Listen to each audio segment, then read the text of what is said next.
Magandang gabi kalakbay at sa lahat ng mga nakikinig sa inyong channel. Tawagin niyo na lang po ako sa pangalang Bandoy, nakatira dito sa lalawigan ng Leyte.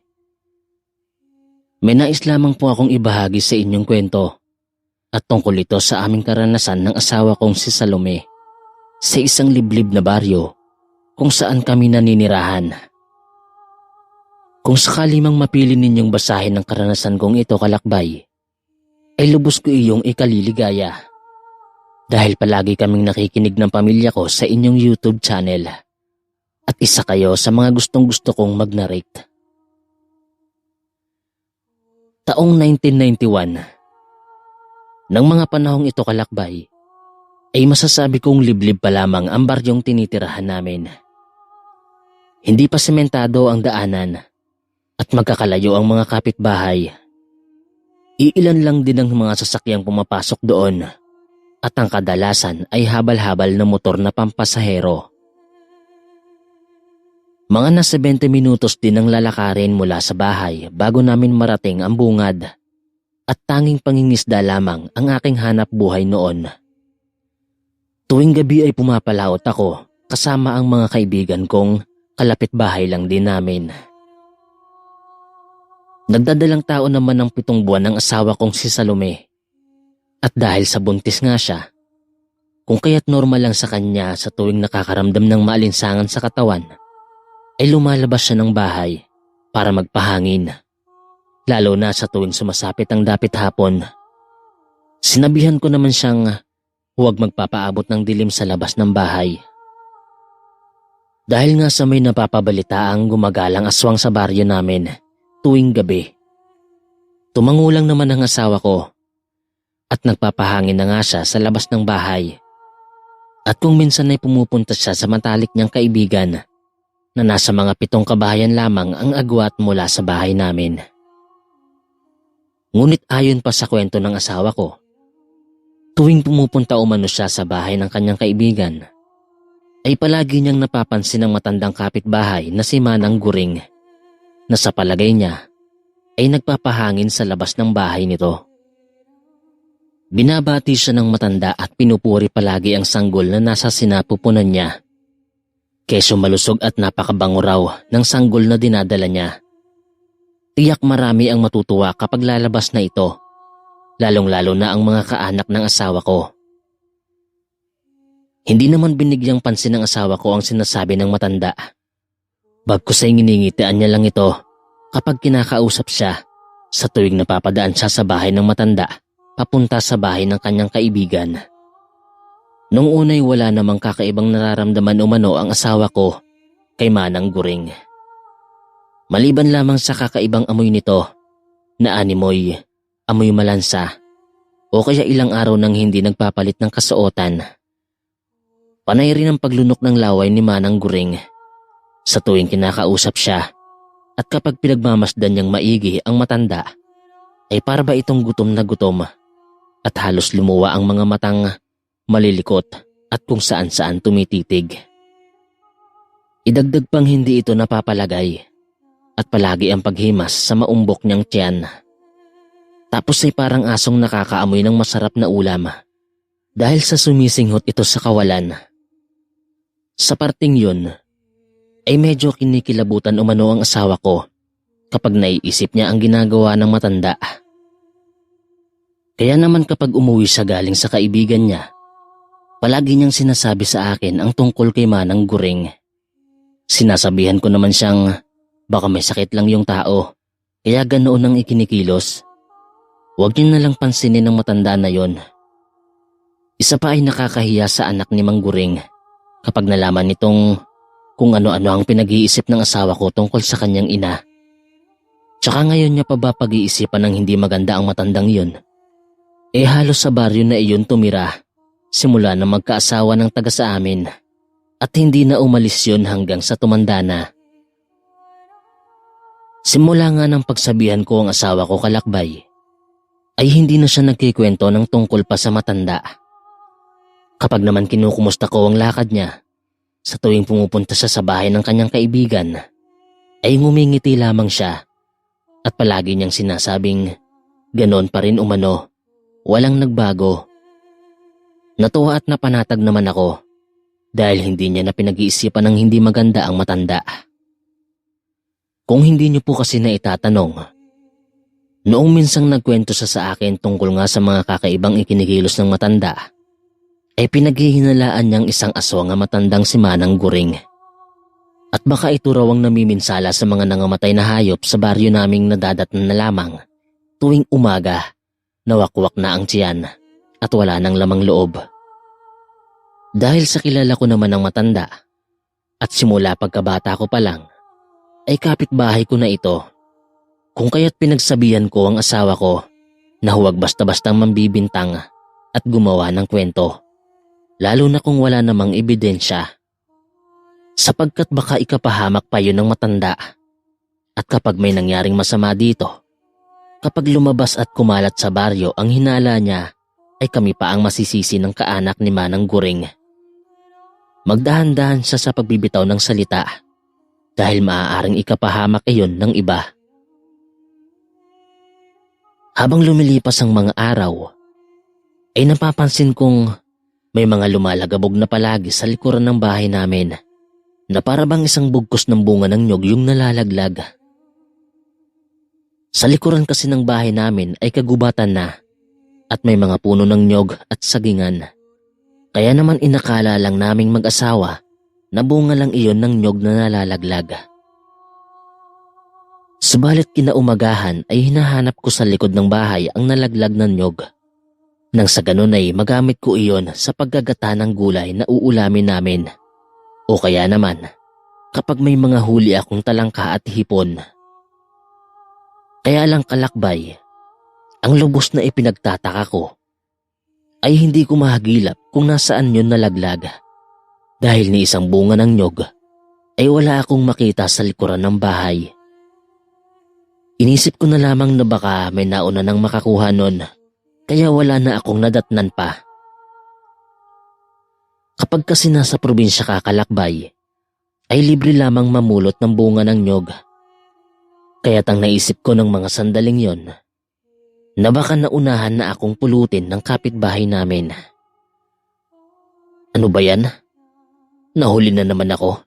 Sa susunod nga aagahan kong pulutin ang bunga ng nyog at baka maunahan na naman ako. Sambit ko pa sa sarili. Hindi ko kasi maririnig o mararamdaman kung may tao mang iikot sa likuran ng bahay namin para maghanap ng mga nalaglag na bunga ng nyog. Dahil wala namang kaming alagang aso. Ayaw na ayaw ko kasing magkaroon kami ng alagang aso dahil baka makagat ang pamilya ko o kaya na may makakagat ito ng ibang tao. E di dagdag gastusin pa namin yun kalakbay. Kaya yun talaga ang pinaka-iniiwasan ko. Pagkabalik ko nga sa loob ng bahay, ay tinanong pa ako ng asawa ko kung bakit wala akong dala. Sinabi ko naman sa kanyang naunahan kami ng kapitbahay na kunin ng bunga ng nyog na nalaglag. Hayaan mo. Sa susunod, pagkalaglag pa lang ng bunga kukunin ko kaagad para hindi na ako nauunahan pa. Sabi ko pa sa asawa ko. Tumango naman ang asawa ko at tinuloy na nga ang nilulutong pagkain. Isang madaling araw, kakauwi ko lang galing sa pangingisda nun. Habang nagkakape ako, ay nakarinig na naman ako ng malakas na kalabog sa likuran ng bahay. Naisip kong bunga yun ng nyog. Kaya dali-dali kong kinuha ang itak at lumabas na ng bahay para hanapin ang nyog. Inisip ko kasing baka maunahan na naman ako ng ibang kapitbahay. Sa tansya ko mag-aalas 5 ng umaga yon. Kaya naman naririnig ko nang tumitilaok na ang mga manok. Bitbit ang flashlight ay umikot na ako sa likuran ng bahay at hinanap na nga ang bunga ng nyog habang sinisipat ko yun ang liwanag ng flashlight na bitbit ko. Maya-maya pa ay bigla na lamang akong napaigtad nang may matandang babae ang nagsalita mula sa likuran ko. Sa garalgal na boses ay tinanong ako nito kung ano ang ginagawa ko sa likuran ng bahay namin. Nang lingunin ko nga ang nagmamay-ari ng boses, ay nakita kong si Manang Guring yon. Nakatayo ito at para bang hinihika. Dahil naririnig ko ang mayat mayang paghalak ng dibdib nito. Kayo ho pala ng guring. Nakakagulat naman po kayo. Bigla-bigla kayong sumusulpot dyan. Wika ko sa kinakabahang boses. Nanatiling nakatayo lamang ang matanda at tinanong akong muli kung ano ang ginagawa ko sa likuran ng bahay namin. Ano lang ho. May hinahanap lang po akong bunga ng nyog. Narinig ko kasing may lumagabog dito sa likuran ng bahay. Kaya naisip kong bunga yun ng nyog. Kaya lang ay hindi ko alam kung saan yun tumilapon. Hindi ko kasi mahagilap. Teka ho. Kayo po. Ano ang ginagawa nyo dito? Madilim pa po tsaka bakit parang... Hindi ko na natuloy pa ang sasabihin ko. Nang sa hindi sinasadya, ay maitapat ko ang liwanag ng flashlight sa matanda. Sa kadahilan ng nakita kong buhag-hagang buhok nito na para bang bagong gising lang. Napansin ko ring parang napakalagkit nito na halos ipinaligo na ang langis sa buong katawan. May kakaiba rin akong naaamoy na napakabaho na umaalingasaw sa buong paligid. O di ba kalakbay, talagang magtataka ka kung bakit naroon sa likuran ng bahay namin ang matanda at kung ano ang ginagawa niya. Narinig ko namang nagwika ang matandang nakawala umano ang kanyang alagang aso at doon sa likuran namin tumakbo. Kaya hinabol niya at nang makaikot na raw sa likuran namin ay hindi niya na mahagilap pa. Ganun ho ba? Kung gusto niyo, tutulungan ko na po kayong hanapin ang alaga niyong aso. Ano bang kulay ng aso niyo, Manang Guring? Tanong ko sa matanda. Dahil talagang napaniwala niya akong hinahanap niya nga talaga ang alaga niyang aso. Sinabi naman ng matandang huwag na umano akong mag-abala pang tulungan siyang maghanap. Dahil uuwi na rin daw siya at hihintayin niyo na lamang na makauwi ang alaga niya. Tapos ay dali-dali na siyang tumalikod at nagmamadali na ngang maglakad palayo. Hindi ko alam kung ano ang iisipin ko ng mga sandaling yun kalakbay dahil sa literal na gulong-gulo ako sa sinabi ng matanda. Papaano ba naman kasi kalakbay? Hindi ba't ang sabi ni Manang Guring kaya siya napadpad sa likuran ng bahay namin dahil sa sinundan niya raw ang alaga niyang aso. Pero nung magboluntaryo na akong tulungan siyang hanapin ng aso, ay tumanggi siya at nagwikang hihintayin niya na lamang ang alaga niya sa bahay. Uuwi rin naman daw yun kapag nagugutom. Kaya't napatanong talaga ako sa sarili kung bakit kailangan niya pang habulin mula sa bahay nila papunta sa likuran ng bahay namin ang alaga niyang aso. Kung hihintayin niya lang din naman pala sa bahay nila ang pag-uwi ng alaga niya. Nagpakapagod lamang siya dahil sa medyo may kalayuan din ang bahay nila. Dahil ayon nga sa nabanggit ko kanina, mga nasa 7 kabahayan muna ang madadaanan mula sa bahay namin papunta sa bahay ng kaibigan ng asawa ko. At kapitbahay lang nito ang matandang si Manang Guring. Kumbaga nasa ika-6 na bahay ang tirahan ni Manang Guring. Kaya't labis-labis talaga ang pagtataka ko. Nang makalayo na ang matanda, ay napapailing na lamang ako't itinuloy na ang paghahanap ng nyog. Nakailang minuto na ako ay wala akong mahagilap. Kaya naman bumalik na lamang ako sa bahay at sinabi sa asawa ko ang tungkol sa matanda. Sinabi niya namang totoo talaga ang kutob niyang may pagkaaswang ang matanda. Sino ba naman kasing tao ang maliligaw sa likuran ng bahay namin ng ganoong oras? Isa pa, sa pagkakaalam niya, ay walang alagang aso ang pamilya ni Manang Guring. Dahil kapag napapadaan siya sa bahay ng matanda, ay wala namang tumatahol na aso o kaya'y nakikitang aso na nagpapagala-gala sa labas ng bahay. Baka naman nasa loob lang ng bahay nila ang asong alaga ni Manang Guring. Pangungumbinsing wika ko sa asawa ko. Umingos naman siya at sinabihan akong bahala umano ako kung hindi ako maniniwala sa kanya. Basta siya, malakas ang kutob niyang May kakaibang lihim ang kapitbahay naming matanda. Anya pa, hindi raw siya magpapakampante. Lalo na at nagdadalang tao siya. Kung hindi raw ako maniniwala sa kanya, bahala na daw ako. Ngingiti-ngiti na lang akong nagwika sa asawa kong wag na lang masyadong isipin ang ikiniwento ko sa kanya. Hindi naman niya ako pinansin. Sa halip ay itinuon na lamang nito sa ginagawa ang pansin. Sa paglipas ng mga araw, tuwing gabi ay patuloy pa rin akong nakakarinig ng kalabugan sa bubungan namin at panay ang alulong ng mga aso ng mga kapitbahay. Kaya naman napupuyat talaga ako sa gabi pagkat hindi ako gaanong nakakatulog. Ilang gabi rin kasing hindi kami pumapalaot ng mga kaibigan ko dahil may ibang trabaho kaming inaasikaso. Sa tuwing pumapatak nga ang 11:00 ng gabi, doon mag-uumpisa ang kalabugan sa bubungan namin na animoy, mga pusang nag-aaway, kasabay ang alulong ng mga aso ng kapitbahay. Ano ba naman yan? Ilang gabi na akong hindi nakakatulog ng maayos dahil sa kalabugan sa bubungan. Naiinis kong wika sa asawa ko ng umagang yon habang nagkakape kami. Sinabi naman ng asawa kong maging siya man ay hindi rin nakakatulog ng maayos.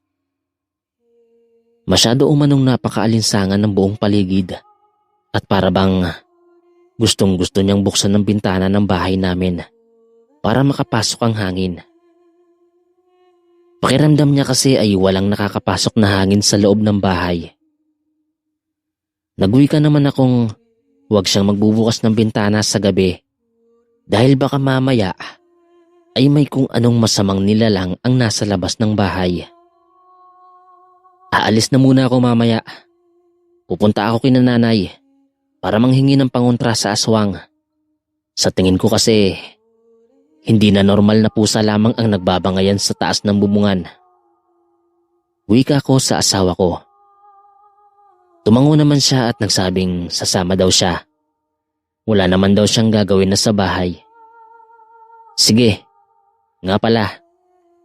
Magbalot ka ng ulam para may maiabot tayo pagpunta sa bahay ng mga magulang ko. Ani ko pa sa asawa ko. Kaagad na nga siyang nag-asikaso ng agahan at nung sumapit na ang 10:00, ay umalis na kami ni Salome. Habang naglalakad nga kami, ay panay pa ang pagkikwentuhan namin patungkol sa mga kababalaghang nangyayari tuwing gabi. Sa totoo lang kalakbay, sa parteng yun ay medyo nakumbinsi na ako ng asawa kong isang aswang nga si Manang Guring. Pero kasi may mga katanungan pa rin sa kasulok-sulukan ng aking isipan kung papaanong naging aswang si Manang Guring. Gayong lumaki ako sa baryo naming wala namang balita patungkol sa matandang yon. Lumipas ang mahigit 40 minutos ay nakarating na kami sa bahay ng mga magulang ko. Ikinento namin sa kanila ng asawa ko ang tungkol sa kakaibang nangyayari sa bahay namin tuwing maghahating gabi na. Binigyan naman ako ng aking ama ng mga pangontra laban sa umaaswang sa asawa ko. Pinayuhan niya rin akong kapag may naririnig daw akong nag-aaway ng mga pusa sa taas ng bubungan, ay hintayin ko umanong bumaba ang mga yon at hagisan ko ng asin. Kung sino man ang tatakbong pusa at aangil ng napakalakas, paniguradong yun na ang aswang. Nagwika naman ako sa aking amang, "Tay naman, natural po talaga tatakbo ang mga pusa at aangil ng malakas. Ikaw ba naman ang hagisan ng asin, hindi ka tatakbo? Lalo na kapag napunta sa mata mo ang ilang butil ng asin. Ibahin mo ang mga hayop sa tao, anak.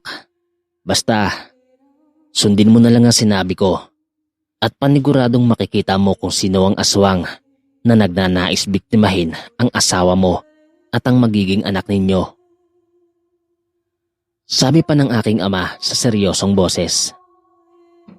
Makinig na lang daw ako dahil nauna na siya sa duyan kaysa sa akin. Kumbaga kalakbay, bago ko pa man maranasan ng mga kakaibang kababalaghan tuwing gabi, ay naranasan na ng aking ama yon noong nagbubuntis pa lamang ang aking ina.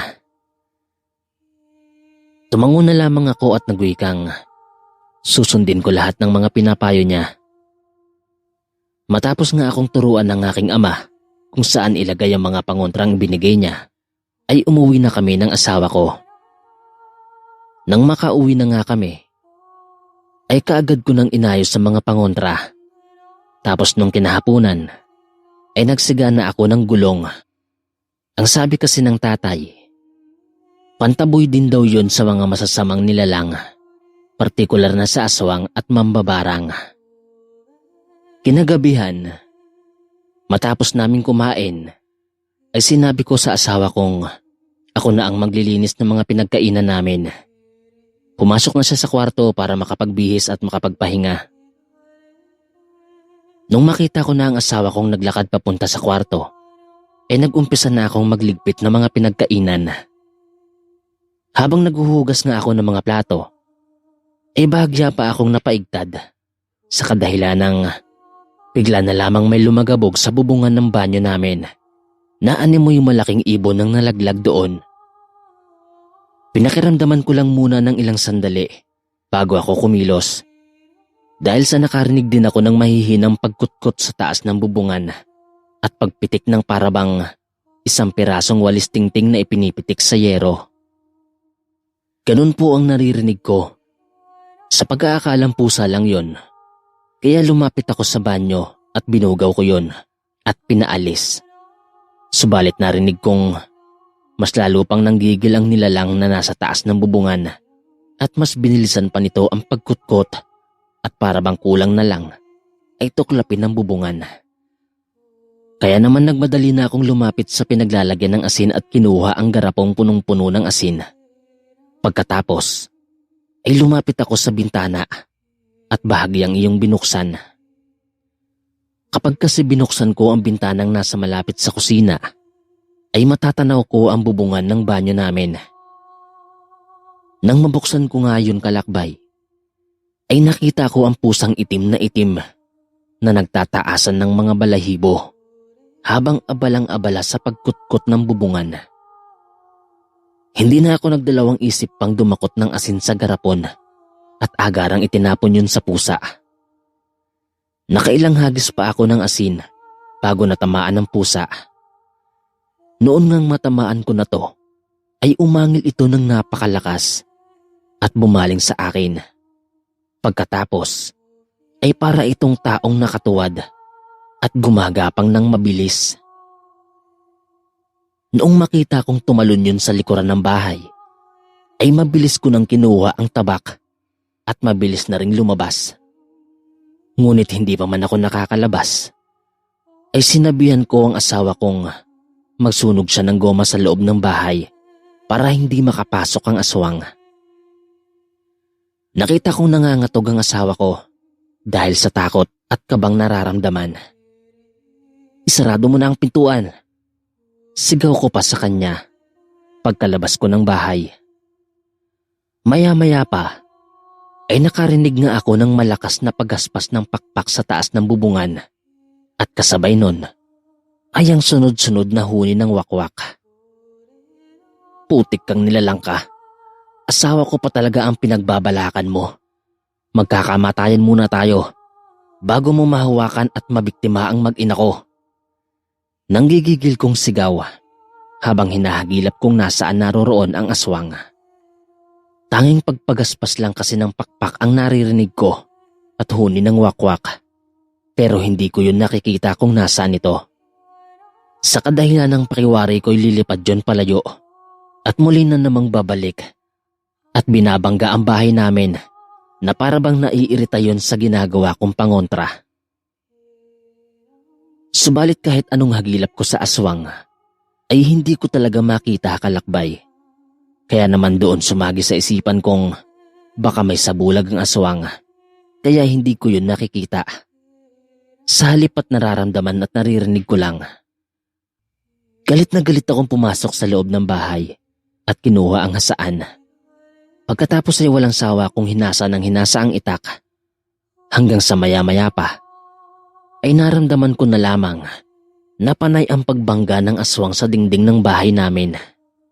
Dahilan ng mayat mayang pag-alog ng bahay namin. Sinaway naman ako ng asawa kong itigil ko na raw ang ginagawa ko dahil mas lalong nagagalit lamang ang aswang sa ginagawa ko. Hayaan mo siya. Mananawa rin yan sa kababangga dyan sa pader natin. Nang sa ganoon ay malalaman ko bukas kung sino talaga ang aswang dito sa baryo natin, sapagkat mamamasa ang parte ng katawan niyang pinagbabangga niya sa pader ng bahay natin. Wika ko sa asawa ko dahil sa yun lamang ang paraan para malaman ko kung sino ang aswang. Dahil sa kahit anong paghahanap ko kung nasaan naroroon ang aswang, ay hindi ko talaga yun mahagilap. Ilang minuto pa ang lumipas. Sigurado ay napagod na ang aswang sa paulit-ulit nitong ginagawa. Kung kaya't lumipad na lamang yun sa malayot, muli nang nanahimik ang buong paligid. Nung tumahimik na ang buong paligid, ay tsaka pa lamang ako nakahinga ng maluwag. Kinabukasan, ay kumalat na sa baryo naming inaswang kami. At ang pinaghihinalaan ng lahat ay ang kapitbahay naming si Manang Guring. Dahil sa yung umaga ring yun, ay nag-alsa balutan to at umalis ng baryo. Ang sabi naman ng anak nito ay pinapauwi na daw ng iba niyang mga kapatid sa kanilang baryo. Ngunit may nakapagsabi rin sa amin na nakita nilang nakatalukbong ang matanda at may pasaumano ito sa muka at sa braso. May mga sugat din sa balat na para bang napaso ng matika ang braso ng matanda. Sa isip-isip ko, marahil ay sa sobrang gigil ng aswang na makuha ang sanggol na nasa sinapupunan ng asawa ko, hindi na napapansin nitong pati mukha nito ay pinagbabangga na sa pader. Masira lamang yon. At ang nakita ng kapitbahay naming parang napaso ng mantika ay gawa yun ng asin na pinagbabato ko sa kanya. Isa pa, marahil kaya pinaalis kaagad nung anak ang ina nitong aswang. Nang sa ganoon ay hindi matuklasan namin ang lihim ng mga ito na aswang ang kanyang ina. Subalit mga kalakbay, wala talagang sikretong hindi nabubunyag. Dahil lumipas lamang ang ilang araw, ay kumalat na nga ang balitang si Manang Guring pala ang sumalo sa pagiging aswang ng ina nitong 2 taon lamang ang nakalipas mula nang mamatay yun. At ang isa ko pang hinala, kaya ganun na lamang kaagresibo ang aswang na makapasok sa loob ng bahay namin dahil naalarma na itong may mga pangontra sa bahay namin at hindi na ito basta-bastang makakalapit pa sa asawa ko dahil may suot na pangontra din laban sa aswang ang asawa ko. Kaya naman ganoon na lamang yun kaagresibo. Simula nga nun kalakbay, ay wala na kaming nararanasan pang muling kababalaghan at sa awa ng Panginoon, ay maayos namang nailuwal ng asawa ko ang anak naming panganay. Hanggang dito na lang po ang aking kwento mga kalakbay. Muli, maraming salamat po at sana ay isa ang karanasan kong itong mapili ninyong basahin at maibahagi sa inyong channel.